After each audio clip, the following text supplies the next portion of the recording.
Simon, and once again welcome to my little garage here in Denmark.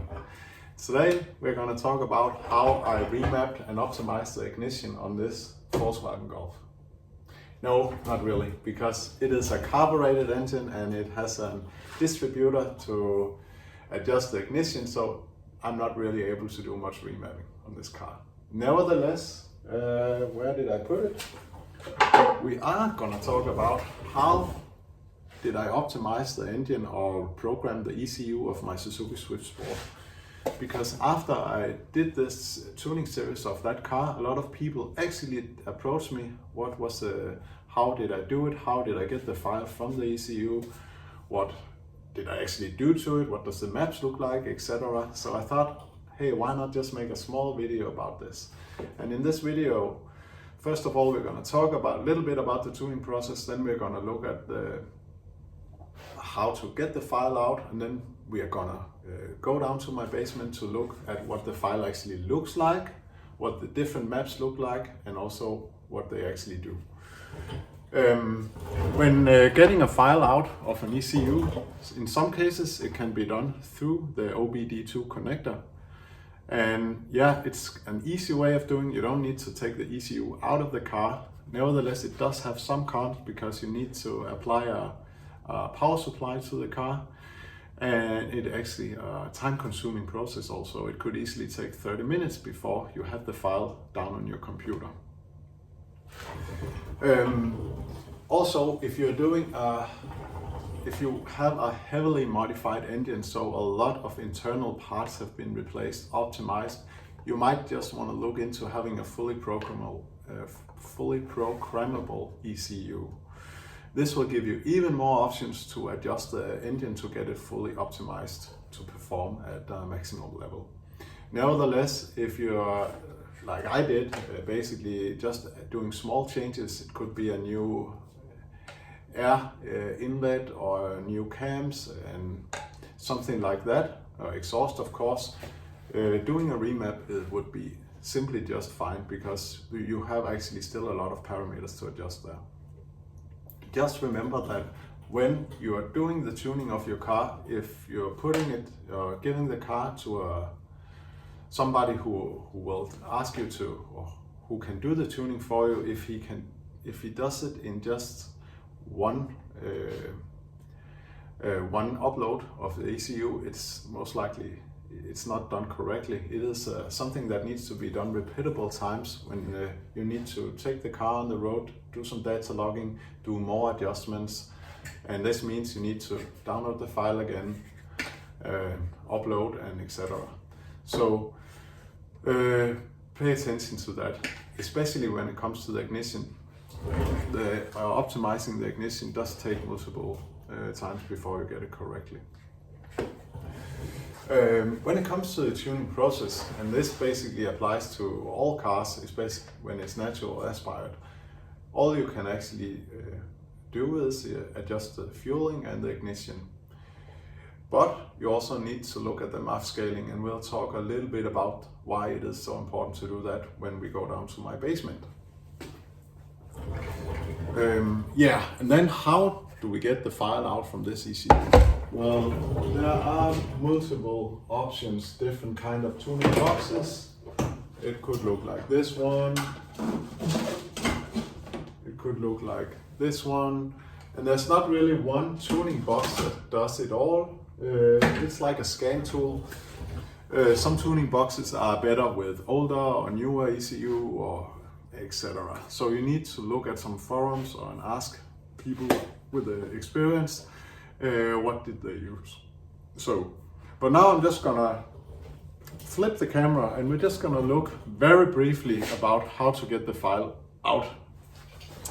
So right now I have the ECU connected to this tuning box hardware, and I have the software open as well. Yes, it does look a little daunting actually when you first look at it the first time, but reading the ECU is a pretty safe and very fast way of downloading the information on the ECU. And when it comes to the information, what this ECU reads is a lot of raw data. That raw data is impossible to do anything with unless you have a person who actually is able to make, it is called a map pack of this raw data. So it's basically that a person looks at all this raw data and is able to divide it into maps that you are able to edit in your software. So this is what it looks like when we're reading the ECU. Now I'm gonna go down in my basement because this is where the fun happens. So I'm down in my basement where the fun happens. I have my software open and I'm gonna zoom in on that in 2 seconds, but let's just refresh what it actually is that we're gonna do when we have the file downloaded from the car. Well, first of all, the MAF calibration is pretty essential to get right. And why is that? Well, if you put, and this is what most people do in the very beginning, when they tune the car, they put a new air filter, air intake, MAF house perhaps, and that in most cases does require the MAF sensor to be calibrated. And the reason for that is, and now it gets a little perhaps difficult to grasp or understand. So you need to be familiar with two terms, open loop, closed loop. With the lambda control, this is how the fueling is adjusted. When you're driving in closed loop, the car uses the lambda sensor, in this case a narrowband, to adjust the fueling correct. But when you go to open loop, and this is where you give full throttle or the engine needs to perform, it does not use the lambda O2 sensor anymore. It uses the values from the long-term fuel trim and add that factor to your fuel map. So when you have adjusted the fueling on your fuel map, let's say to 0.9 lambda, and in that case, let's say you have a long-term fuel trim which is minus or negative 6, you're actually not running 0.9, you're running 0.96. So, and that is what is a little complicated to grasp in many cases, and also the case of this is how it works. Now you could imagine if you have a turbocharged engine, that actually means that you're gonna run way leaner than your fuel map actually describes the engine to do. And that is simply because when you go to the open loop, the long-term fuel trim is copy-pasted into your fuel map. So that's why the MAF sensor, you need to get that right first. When you have done that, start working on the fueling, find the map which fits this, I'm going to show you, and then start optimizing the ignition. And the ignition is exactly why it is a repetitive process, doing this optimizing of the engine.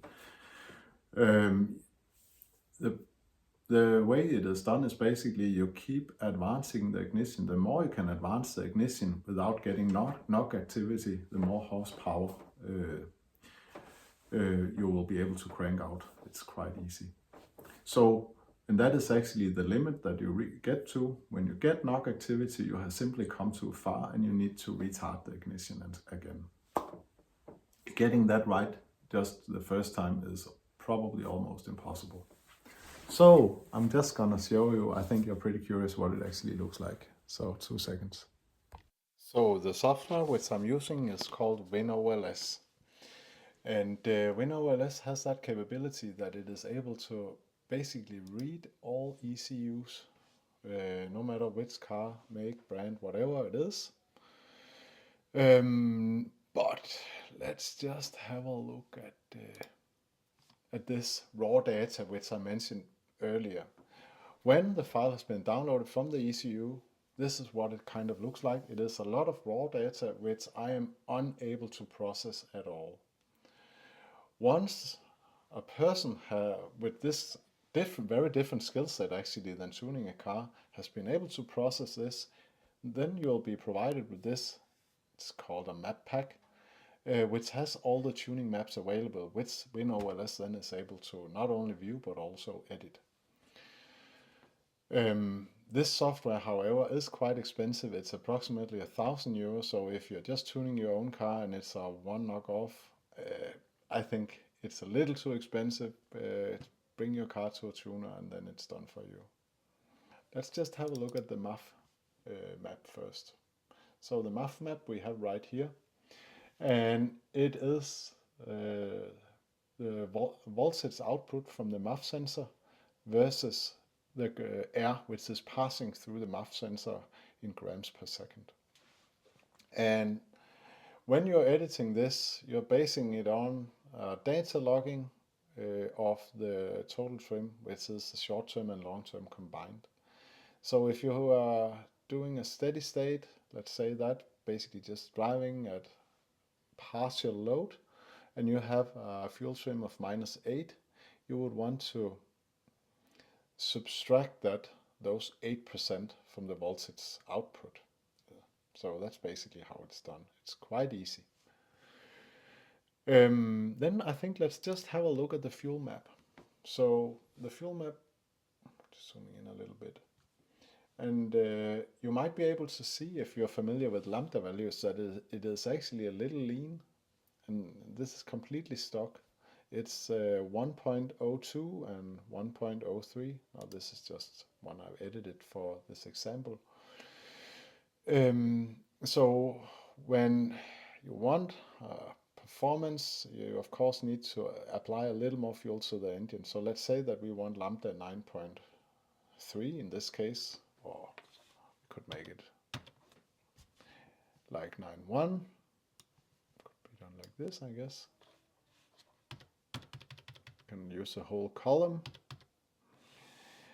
So yeah, it's a natural aspirated engine. I think it makes sense with this. And this one is a little off now. Oh, doesn't matter, it's just the example.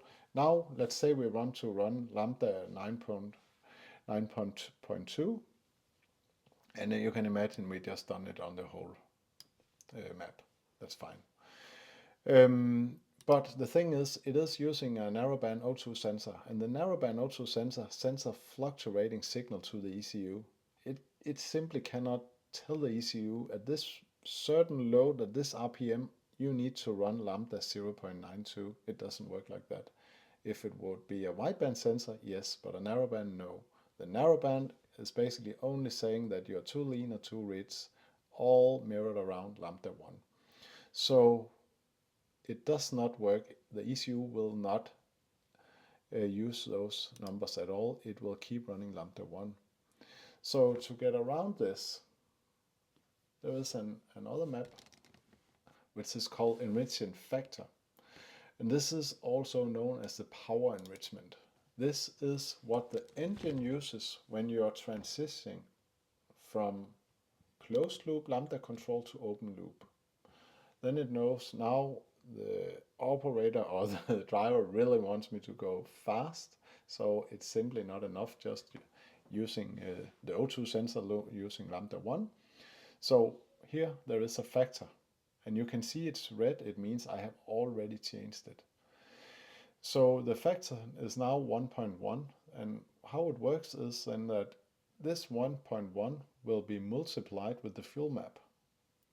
And then suddenly you can actually see that I'm running 10% richer than the fuel map, which puts me right in the ballpark of a lambda 0.9, which was what I was aiming at. So that's a power enrichment table. Now let's have a look at the Spark Advance, and those tables are right here. So I think there are 8 or 9 or 10 of them, but they are basically the same. Each one of them needs to be edited. What you can actually see here is a Spark Advance. It means it is the degree before top dead center when the spark is ignited.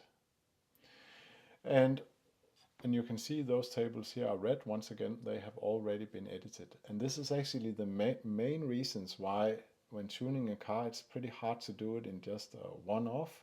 You simply need to take it on the road, give a full throttle, see if the if there is any knock activity or not. If there's not a knock activity, you're able to give it 1 more degree, of course, and then you take it to the road and do data logging again, because for each degree that you're able to give more spark advance, the more power your crank will be able to produce. It's quite simple until that certain point.